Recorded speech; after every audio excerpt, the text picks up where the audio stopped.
आपल्या all in one ॲपमध्ये already ही quiz आपण दिलेली आहे. आता सध्या तर 100 प्रश्न आहेत, पण मी हर रोज त्याच्यामध्ये 43 प्रश्न टाकतोय. आपल्या इरामधील जवळजवळ 400-450 प्रश्न इथं आपल्याला टोटली दिसणार आहेत. विद्यार्थ्यांना प्रॅक्टिस करण्यासाठी आपण प्रॅक्टिस मोड दिलाय, त्यांना कस्टम रेंज दिले. म्हणजे सुरुवातीला पहिल्या आठवड्यामध्ये आपण समजा 40 प्रश्न करून घेतले, नेक्स्ट वीकमध्ये 40 प्रश्न, असं प्रत्येक आठवड्याला 1 ते 40 प्रश्नाची रिंग आपण लावू शकतो. तर अशा पद्धतीने 40-40 प्रश्न केले प्रत्येक आठवड्याला, तर त्यांना पूर्ण कोर्स भरा होईपर्यंत सगळे 250, 300, 500, 400 प्रश्न झालेले असतील, ही अपेक्षा आहे.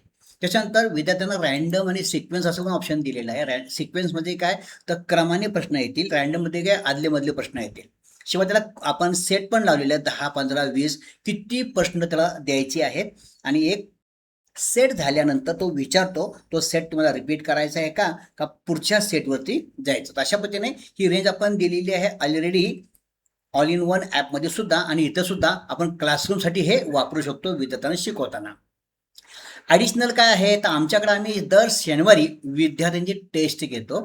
तर शनिवारी टेस्ट घेण्यासाठी हे पहिल्यांदा आपण थेरीचं सॉफ्टवेअर तुम्हाला मी शेअर करतोय. तर विद्यार्थी स्वतःचं नाव लिहिल, रोल नंबर लिहिल आणि सेंटर कोड लिहिल.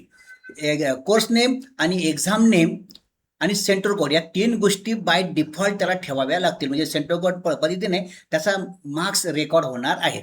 एक्झाम मोड निवडल्यानंतर इथं ॲडमिन पासवर्ड टाकल्याशिवाय चालू होणार नाही. ॲडमिन म्हणजे कोण, तर तुमचे टीचर पासवर्ड टाकतील, मगच ही परीक्षा चालू होईल. तर अशी परीक्षा आपल्याला घेता येईल.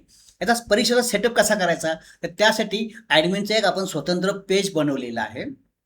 तर इथं काय करूया, आपण सेंटर कोड टाकूया, आपला ॲडमिनसाठी लागणारा पासवर्ड टाकूया, परीक्षेचं नाव लिहूया आणि म्हणजे एम एसाठी विषयाचं नाव लिहूया आणि परीक्षेचं नाव लिहूया. आम्ही सध्या टेस्ट 1 अशी परीक्षा घेतली आहे. मग तुम्ही रेंज देऊ शकता की आपल्याकडे जे प्रश्न आहेत त्यातले पहिल्या 30 प्रश्नावरती आम्ही परीक्षा घेतली आज, तर मी 1 ते 30 घेतलं. त्याच्यानंतर प्रश्न कसे यावेत, रँडम घेतले आणि टोटल 15 प्रश्न मला पाहिजेत. आणि असं करून आपण सेव्ह सेटअप केलं. तर सेव्ह सेटअप केलं तर विद्यार्थ्यांना इथं तोच सेटअप दिसेल जेव्हा ते सेंटर कोड तुमचा टाकतील. तर अशा पद्धतीने तुम्ही एक्झाम सेटअप करू शकता. नंबर 2, विद्यार्थ्यांनी परीक्षा दिल्यानंतर विद्यार्थी आपला लीडर बोर्ड चेक करू शकतात. आपल्याला किती मार्क पडलेले आहेत, आपलं सेंटर शोधायचं, विद्यार्थ्यांनी परीक्षेचं नाव शोधायचं आहे. आणि इथं ते काय करू शकतात, टोटल 81 विद्यार्थ्यांनी परीक्षा दिलेली आहे, तर आपला रँक किती आहे ते बघू शकतात, किती नंबरला आपलं नाव आलेलं आहे. तर एक लीडर बोर्ड नावाची संकल्पना इथं आपण ऍड केलेली आहे विद्यार्थ्यांसाठी. याची प्रिंटआउट काढून सुद्धा तुम्ही नोटीस बोर्डवरती लावू शकता. आता आणखी एक काम आपल्याला करता येईल ॲज अ ॲडमिन म्हणून. हे ॲडमिन पेजवरती मी काय केलं आहे, डिटेल IMS डेटा दिलेला आहे. तर इन्स्टिट्यूट मॅनेजमेंट सॉफ्टवेअरसाठी आपण काय करूया, मी माझं सेंटर कोड निवडला, परीक्षा निवडली आणि इथं आपण रिफ्रेश करूया, म्हणजे लेटेस्ट डेटा त्यामध्ये आला. तर या ठिकाणी जो डेटा दिसतोय हा डेटा आपल्याला इन्स्टिट्यूट मॅनेजमेंट सॉफ्टवेअरमध्ये कॉपी पेस्ट करता येईल. म्हणजे हे जे 81 मुलांनी परीक्षा दिली आज, त्या सगळ्यांचा डेटा तिथं दिसेल परीक्षा झाली म्हणून. आता हे कसं करणार आहे आपण, तर त्यासाठी आपण त्याचा CSV फाईल तयार करू शकतो, किंवा तुम्ही डायरेक्टली इथं क्लिक करून पूर्ण टेबल सिलेक्ट झाला बघा माझा, आणि टेबलला मी कॉपी केलं कंट्रोल-C पद्धतीने. तर हा डेटा कॉपी केलेला आहे ॲडमिनमधून, आणि मी गेलो आपल्या स्किल टॅब प्रोच्या IMS सॉफ्टवेअरमध्ये, एक्झाम बटनावरती क्लिक केलं.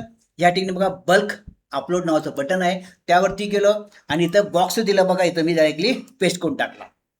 तर सर्व 81 मुलांचा डेटा इथं डायरेक्टली तुम्हाला अपलोड करता आला, अपलोड बटनावरती क्लिक करून.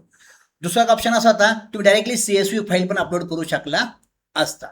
तर CSV फाईल कशी असावी यासाठी सॅम्पल फाईल पण इथे दिलेली आहे, पण गरजेचं नाही, मी तशीच सेम टू सेम फॉर्मॅटमध्ये फाईल बनवलेली आहे. इथं तुम्ही फक्त डाउनलोड करा आणि डायरेक्टली इथं अपलोड करा. जास्त मोठा डेटा असेल, 200, 250, 300 नावं असतील, तर तुम्ही CSV फाईल करा. पण 80 नावं असून सुद्धा मी डायरेक्टली कॉपी पेस्ट केलं. तर अशा पद्धतीने तुमचा हा डेटा डायरेक्टली आपल्या पोर्टलला अपलोड होईल.